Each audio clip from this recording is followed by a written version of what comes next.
Hello,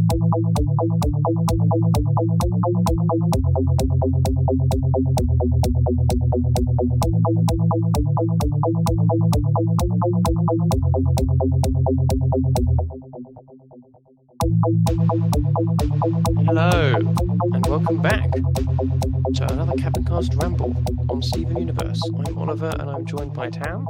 Hello. And we are back with another episode of Season 4 of Steven Universe. This is Episode 5, Future Boy Zoltron. Indeed we are.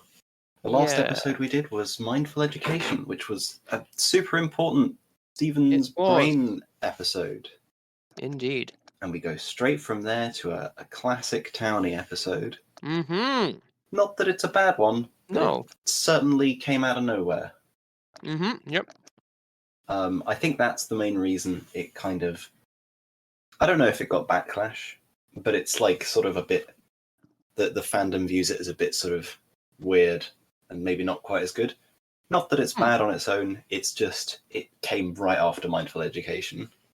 Its placing is... Yeah.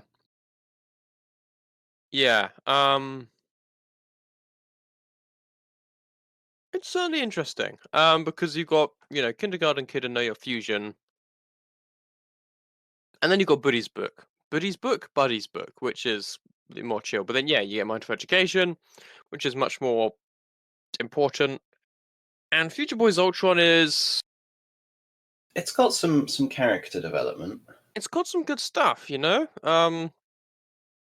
it's quite an interesting episode. And it's not like it's not part of Steven's story arc. No, exactly. It's absolutely required. But it's also after Mindful Education, so... It's also about Mr. Smiley, Yeah. who is a character that we sometimes see. It's true. But, I mean, we start off with, at the City Walk, at the Funland, the beach. We do. Beach City Walk. And Mr. Smiley is putting up a new machine. Indeed. It's this, sometimes at an amusement or an arcade, if you're American, you see like a little machine that tells you the future, or like it's programmed to, when you put a couple coins in, it'll say some words about lucky numbers, or it's like the Magic 8 Ball, except you put money in it. Exactly, yeah. And I don't know, maybe it reads the newspaper's horoscope. Who knows? Who knows? Be interesting actually to kind of find out. Yeah, I don't really know how they work. Maybe it's just random. Either way, this is a robot from the future called Zoltron, which is definitely not related to any other things that rhyme with Zoltron. Mm-hmm. Definitely no connection or reference there. Yeah. But yeah, Steven puts in a quarter. He doesn't really understand the answer. And Mr. Smiley talks about how, okay, a bit rusty on the old comedy front, because I used to do a comedy, but not anymore. He's been big around in the entertainment biz, it is singing and comedianing and He funlanding. He did the song for the Big Donut at one time. He did do that. So he's done a lot in his life, that's for sure. Mm-hmm. But yeah, he used to be a comedian. It was a long time ago, but he seems a little unwilling to actually, delve into it. Yeah. But when Steven asks Mr. Zoltron about it, it explodes. Mm-hmm. I guess that was too complicated. Something that even knowledge of the future could not understand. Mm-hmm. Because I mean, it's a Fortunately, future. It's a fortune teller. It's not going to say why something happened in the past, yeah, is it? and then it gets a tap, which made it worse. Yeah, it has a bad time. And luckily, Stephen doesn't actually mind helping. Yeah, it's the child labor episode, It is. indentured servitude, where Stephen does work for Mr. Smiley in order to pay off his very large debt. Mr. Smiley, yes. So Mr. Smiley's idea is for Stephen to dress up as Zoltron and pretend to be him in order to get customers, to get quarters to pay off the thousands of dollars that the machine cost. Yep. Which is better than nothing, I guess. Better than nothing, And for Stephen sure. has no school, so it's okay, I suppose. Yeah, if you got I nothing don't to know. do, then Stephen doing Stepheny things. yeah. And as people walk past, he pretends to be Zoltron and Mm-hmm. tells them their futures in a Yep. very Stephen-like way. I mean, this is like Stephen 101. He's busy solving everyone else's problems. Mm-hmm. Like when Lars and Sadie come past and they ask whether they should skip work. They ask Zoltron whether they should skip work because they've been sort of they were sort of having a little argument about, Lars doesn't want to go to work and Sadie does. That's sort of Mm-hmm. their thing at the Big Donut. Yeah. So they ask Zoltron, and Steven, who's dressed up as Zoltron, just like tells it like it is. Goes straight into the emotional core of Lars's character. Mm-hmm. Must be a really, really good machine to know Lars and Sadie's names. Mm-hmm.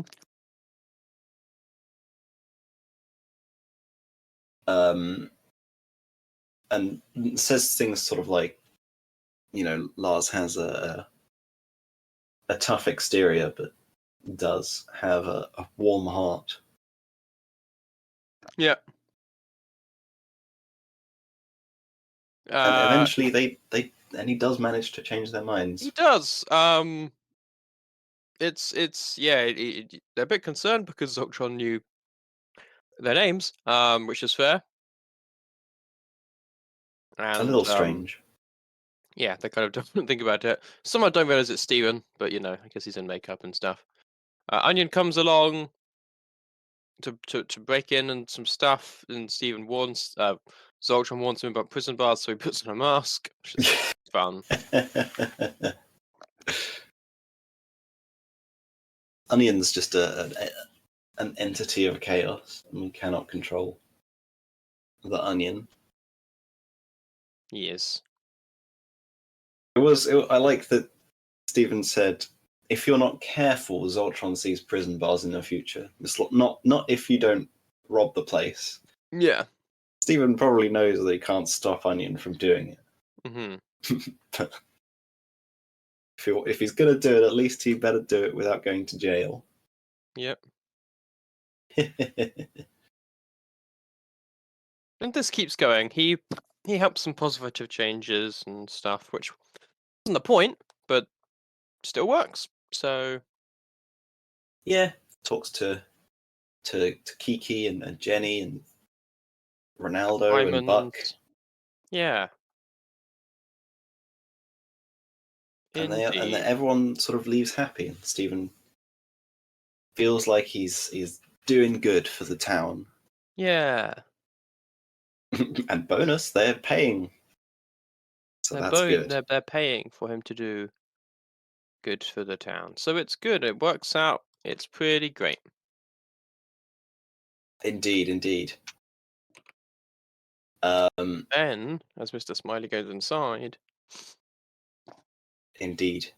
Eventually, it's after a little while, someone new.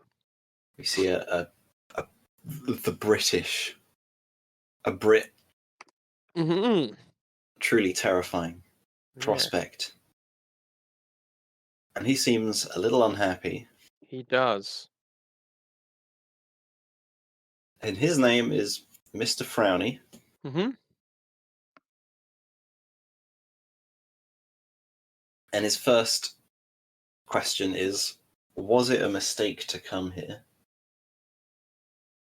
Which is a good start for a fortune-telling machine. Just got to say that to start off with. Mm-hmm. And Stephen is really unsure as to what to say here. Yeah.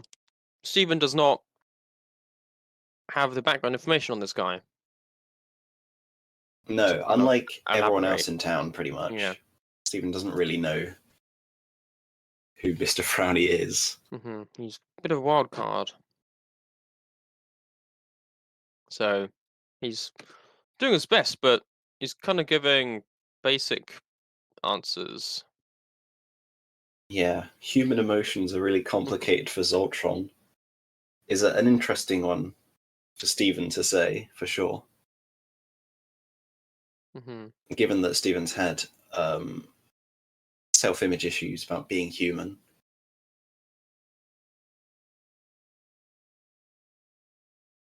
But in the end, he can't really help.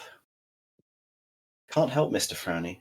And then No, he drops the quarter and it falls out into one of the little gaps between the indeed, between the slats. boardwalk. And he's very sad. He is very sad. And Yeah. obviously Stephen wants to make him not sad. Mm-hmm. And what's the one way you could do that? That's right, actually having future vision. Indeed. That's a convoluted solution, but yes. And Garnet, knowing Stephen, is right there. Yeah, she has appeared. And what seems an appropriate use of her powers, as she says, Yeah. Stephen asks to borrow the future vision in Mm-hmm. order to help Mr. Frowny. Yeah.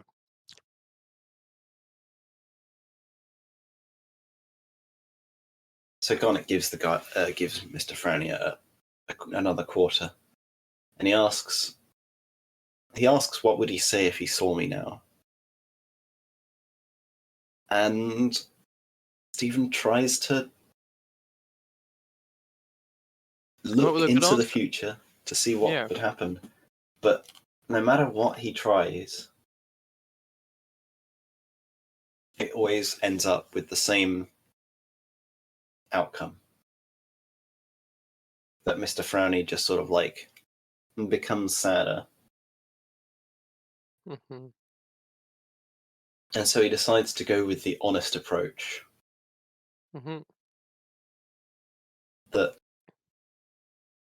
well, the future for Mr. Frowny is going to be sad.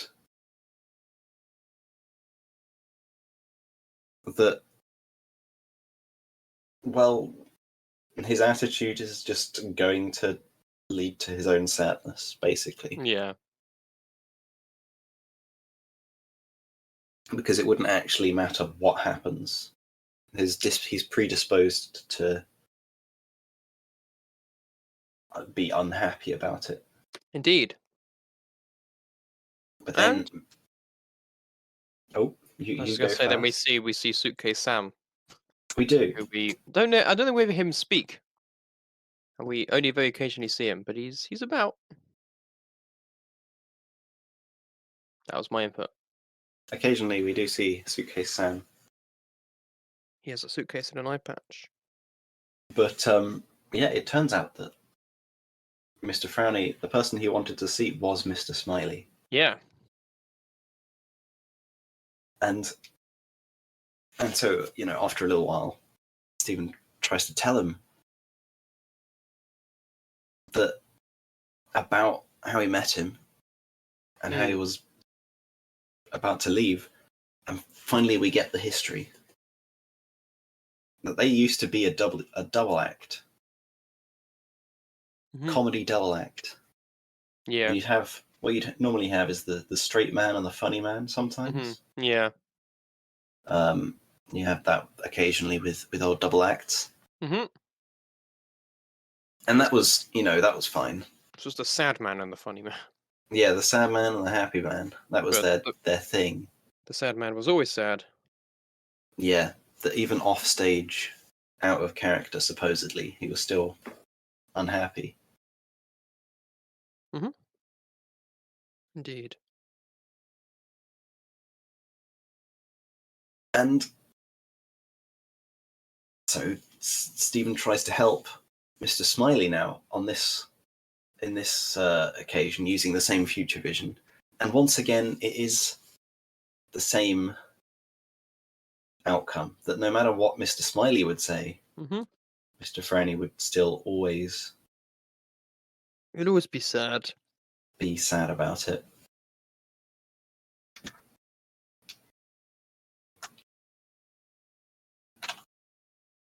And then Stephen realizes something, Hmm. that maybe, that Mr. Smiley said that Mr. Frowny's being sad all the time, even out of character, was bumming him out. Hmm. Yeah. But he didn't tell Mr. Frowny that, as far as we know. No.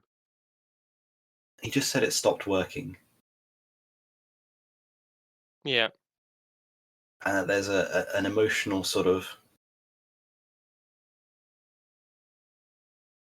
well, there's a piece of advice there, maybe about Yeah.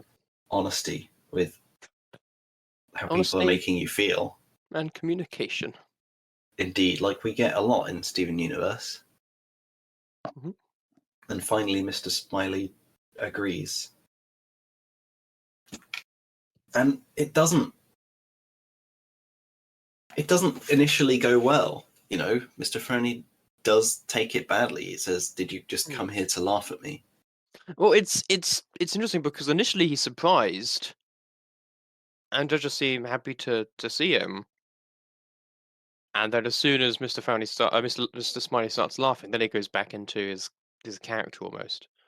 And that's when he says like, "Oh, did you just come here to laugh at me and stuff?" So he's interesting.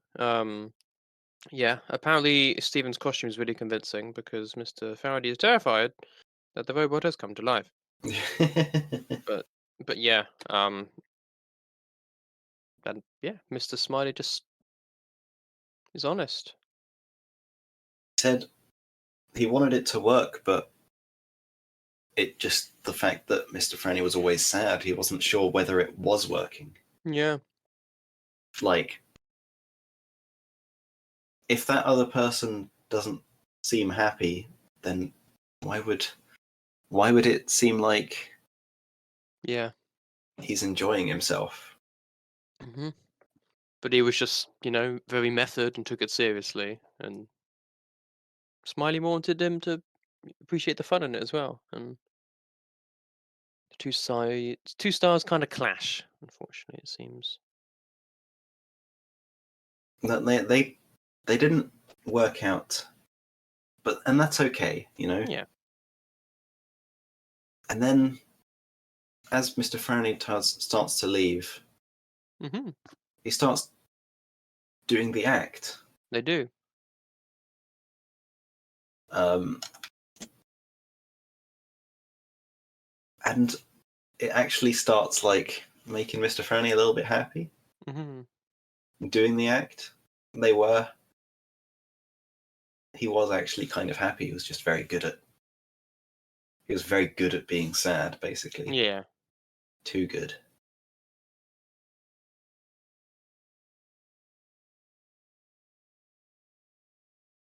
But yeah, it kind of And then, flashes back to him being on the stage together, and yeah. yeah, that, and well, he says he thinks he finally gets the joke, Hmm. and they appear to have, well, they appear to be happy again, even though they don't get back together. No. Mr. Franny still leaves. Mm-hmm. But he leaves, hopefully, in a happier mood than he arrived. Exactly. And sometimes that's all you can do. Yeah, You can't fix things in their entirety, but you can make people feel better or understand your position, um, even if that is all you can manage. Because, yeah, sometimes you might, drift apart from someone and you never really get a chance to explain why, or they never get a chance to explain why, what happened. And even if it's like, you're not going to become friends again or something, sometimes you still need that closure of being like, oh, it wasn't this thing that I thought it was for all these years, or, oh, okay, it was just, it happened, or, it wasn't something I did, it was just these other circumstances. And you don't necessarily realize that you've needed to deal with that until you get the chance to, I guess. exactly. Stephen fixing it isn't him getting them back together. It's It's just him letting them reach closure. reaching closure. And that's what's quite nice. This isn't necessarily an episode like I've seen it. Some people say this is sort of like one of those toxic positivity episodes where It's the problem is that Mr. Frowny was going to be negative no matter what. But it's not it's necessarily that. not that. That's There is an element to it because that's kind of what Mr. Frowny is a bit like. But it's mostly about how you express it yeah, and I rather think than how you feel. and I think that's slightly misreading future vision as well, because this is still future vision from Stephen's perspective. Those are all things that Stephen was going to suggest to Mr. Smiley to say to It's see true. what would Mr. Smiley happen. could have said other things. Mr. Smiley does say another thing, And he and did, it yeah. works. So it's not like, oh, no matter what Mr. Smiley says, Mr. Frowney's going to still be sad. It's no matter what things Stephen, a child who is very positive, can think of, Mr. Frowney's still going to be sad. And Exactly. why wouldn't Stephen still be super positive? He's just like that as a character and lives in denial of most of his problems. So of course he's going to be super positive all the time because that's some stuff he needs to work out, but he's not going to do that just yet.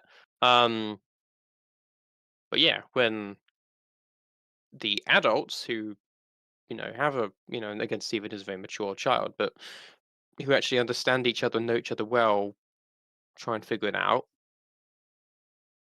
Yeah, and I mean it is sad, like Mr. Smiley doesn't just be like, nah, you don't need to be sad anymore. Just be happy. It's a shame it didn't work out. Um, but they give it one more try, and they enjoy each other's company, and then they move on. Yeah. The sort of advice that Stephen could give of what to say couldn't really be helpful because of that's just sort of how Yeah, Stephen was. But Stephen could give advice in other ways. yeah, and much like we said at the front end of the episode, Stephen knows all the other people he's giving advice to. He doesn't know Mr. Smiley, as well as some of them, and he definitely doesn't know Mr. Frowney. He doesn't know their Mm. relationship. So yeah, you can't really do that much about that in that situation.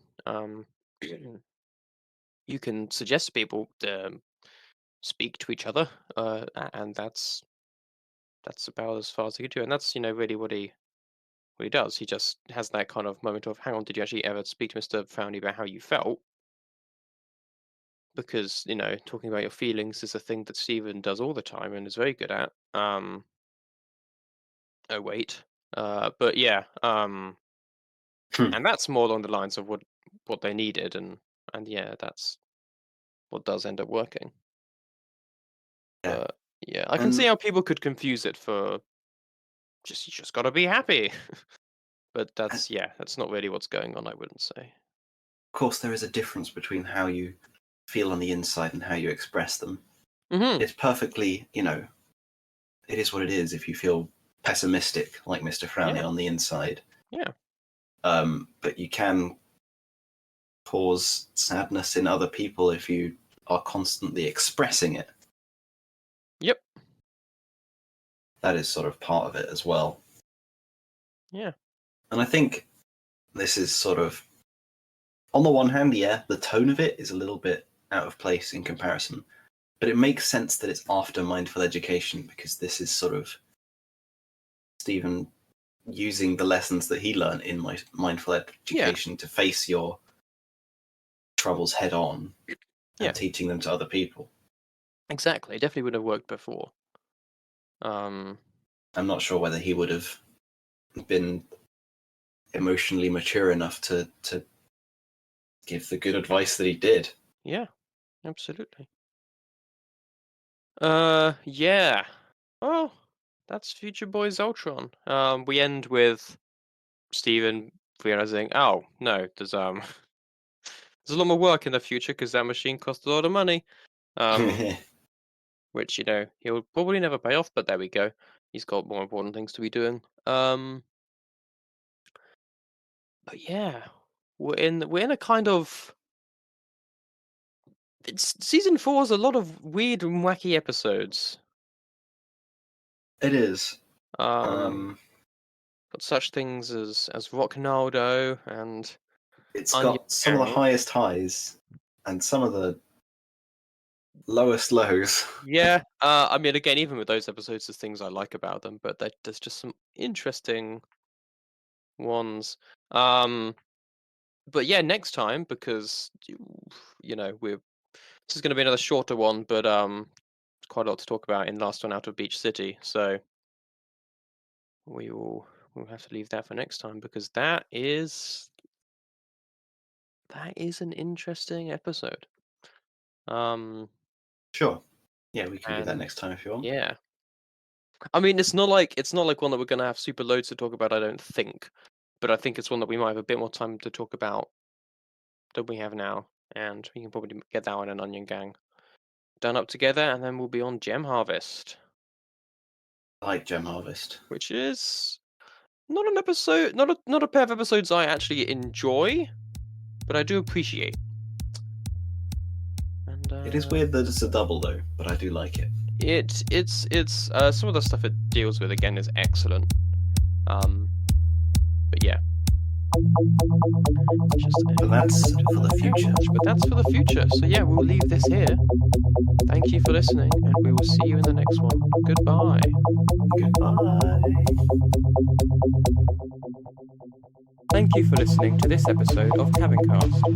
For more episodes, go to www.cabincast.podbean.com or use the Podbean app. You can now also find us on iTunes and Pocket Casts under Cabincast and on YouTube. The uploads here are quite behind. Finally, you can find us on Facebook at www.facebook.com/Cabincast. Thank you for listening, and we'll see you next time.